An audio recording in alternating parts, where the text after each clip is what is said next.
تو دعوت اور تبلیغ کی محنت اپنی دینی کمزوری کو سمجھنے کے لیے ہے کہ ہمارے اندر میں دینی کیا کمزوری ہے.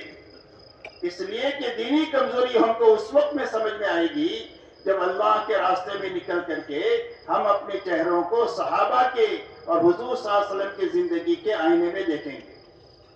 اس لیے کہ آج ہمارے دیکھنے کا معیار بدلی ہو گیا. آج اپنے ماحول میں ہم اپنی دینداری کو دیکھتے ہیں اور سمجھتے ہیں تو ہر آدمی سمجھتا ہے کہ میں تو پکا دیندار ہوں، اس لیے کہ اپنے سے نیچے والوں کو دیکھتا ہے. حالانکہ ہمیں حکم یہ ہے کہ دنیا کے معاملے میں ہمیشہ اپنے سے نیچے والوں کو دیکھا جائے اور دین کے معاملے میں ہمیشہ اپنے سے اوپر دیکھا جائے. تو اوپر دیکھنے کے لیے معیار کیا ہے؟ فرمایا اوپر دیکھنے کے لیے معیار حضور پاک صلی اللہ علیہ وسلم اور صحابہ کی جماعت ہے. اسی لیے حق مقید ہے آپ کے اور آپ کے صحابہ کے ساتھ.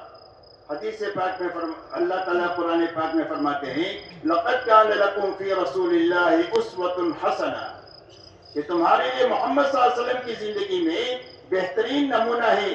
اپنی زندگی کو آپ کے آئینے میں دیکھو کہ میری دینداری میں اور آپ جس دین کو لے کر آئے اور جس دین کو برت کر دنیا سے تشریف لے گئے اس میں کیا کمی ہے. اور آپ نے اپنے ساتھ اپنے صحابہ کو ملایا ہے. فرمایا حق کیا ہے؟ ما انا علیہ واصحابی، فرمایا جس پر میں ہوں اور میرے صحابہ ہیں وہ حق ہے. حضرت عبداللہ بن مسعود رضی اللہ تعالیٰ عنہ فرماتے ہیں من یرید فلیستن باصحاب محمد صلی اللہ علیہ وسلم. فرمایا جو کسی کی نقل اتارنا چاہے اور جو کسی کی چال چلنا چاہے اور جو کسی کے ڈگر پر چلنا چاہے وہ اصحاب محمد صلی اللہ علیہ وسلم کے پیچھے پیچھے چلے. اس لیے کہ اللہ تعالیٰ نے اصحاب محمد صلی اللہ علیہ وسلم کو حضور صلی اللہ علیہ وسلم کی صحبت کے لیے چنا، دین کو لینے اور آگے بڑھانے کے لیے ان کو چنا اور پوری دنیا میں دین کو قائم کرنے کے لیے اللہ تعالیٰ نے ان کا انتخاب فرمایا. یہ علم کے بڑے گہرے ہیں اور دلوں کے بڑے صاف ہیں اور تکلفات سے ان کی زندگیاں پاک ہے. اسی لیے حضور صلی اللہ علیہ وسلم فرماتے ہیں اصحابی کالنجوم بِأَيِّهِمْ اقْتَدَيْتُمْ اهْتَدَيْتُمْ، میرے سارے صحابہ ستاروں کے مانند ہیں، جن کے پیچھے بھی تم چلو گے وہ تم کو اللہ تک اور جنت تک پہنچا دیں گے. اس لیے میرے دوستو حق مقید ہے آپ کے اور آپ کے صحابہ کے ساتھ. اس لیے اپنی دینی کمزوری کا پتہ ہم کو اس وقت میں چلے گا جب ہم اپنی زندگی کو حضور صلی اللہ علیہ وسلم کی زندگی کے سامنے اور صحابہ کی زندگی کے سامنے رکھیں گے، تب پتہ چلے گا کہ ہماری زندگی میں کیا کمزوری ہے. اور وہ سمجھنے کے لیے اور سیکھنے کے لیے اللہ کے راستے میں نکل کر کے صحابہ کے آئینے میں اور آپ کے آئینے میں اپنی زندگی کو دیکھنا کہ حضور پاک صلی اللہ علیہ وسلم نے 23 سالہ دور نبوت میں امت کو کن بنیادوں پر کھڑا کیا تھا جس کی بنیاد پر اللہ تعالیٰ نے ایک چھوٹی اور کمزور جماعت کو دنیا کے سیاہ اور سفید کا مالک بنایا اور پوری دنیا کے سوئے و نصیب کو جگانے کا اور پوری انسانیت کی ہدایت کی طرف آنے کا ذریعہ جن لوگوں کو بنایا ان کے اندر میں کیا کیا بنیادیں تھی جن بنیادوں پر اللہ نے ان کو اتنا بڑا نوازا. یہ میرے دوستوں سمجھنا اسی وقت میں ہوگا جب ہم اپنے چہرے کو صحابہ کے آئینے میں دیکھیں. اس لیے اللہ کے راستے میں اس لیے نکلنا ہے تاکہ ہم اپنی دینی کمزوری پر مطلع ہونے کے لیے اپنے آپ کو صحابہ اور حضور صلی اللہ علیہ وسلم کی زندگی میں دیکھنا شروع کریں. اب آپ نے اپنے صحابہ کو پوری زندگی کن بنیادوں پر اٹھایا؟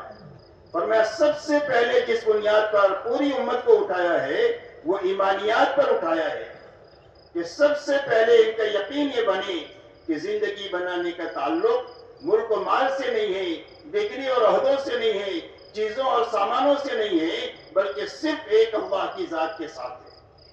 اس لیے سب سے پہلے محنت ہوئی لا الہ الا اللہ محمد رسول اللہ پر کہ سب سے پہلے ہر ایمان والے کا یقین یہ بنے کہ اللہ خالق ہے اور اللہ کے علاوہ جو کچھ دنیا میں ہے وہ سب مخلوق ہے.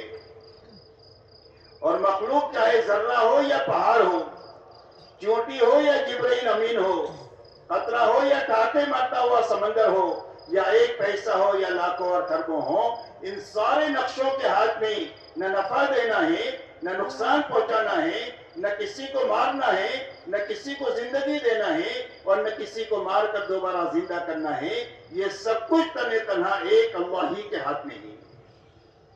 اس لیے مخلوق سے یقین ہٹے مخلوق سے امید ختم ہو اور مخلوق سے ڈر ختم ہو اور ایک اللہ پر یقین آئے، ایک اللہ کا ڈر دل میں پیدا ہو اور ایک اللہ ہی سے امید قائم ہو کہ ہماری زندگی کے بننے کا تعلق صرف اللہ کی ذات ہے۔ جب مخلوق کا ڈر دل سے نکل جائے گا اور مخلوق سے امید ختم ہو جائے گی تو اللہ تعالیٰ ساری مخلوقات کو ایمان والوں کے لیے مسخر فرما دیں گے۔ آسمان ان کے کام میں لگے گا، زمین ایمان والوں کے کام میں لگے گی، ہوائیں ایمان والوں کے کام میں لگے گی، فرشتے ایمان والوں کے کام میں لگے گی۔ اللہ تعالیٰ کائنات کے سارے نظام کو ایمان والوں کے تابع فرما دیں گے جب یہ ان کے دلوں سے مخلوق کا تاثر ختم ہو کر ایک خالق کا تاثر دل میں پیدا ہو۔ اسی لیے جب صحابہ کے دلوں سے مخلوق کی عظمت نکلی ہے اور مخلوق سے امید ختم ہوئی ہے اور مخلوق کا ڈر دلوں سے نکلا ہے تو اللہ نے ساری کائنات کے نظام کو ان کے لیے مسخر فرمایا۔ اسی لیے اللہ والے فرماتے ہیں جس کا رب اس کا سب، اللہ جس کا ہو جائے پوری کائنات اس کی ہے۔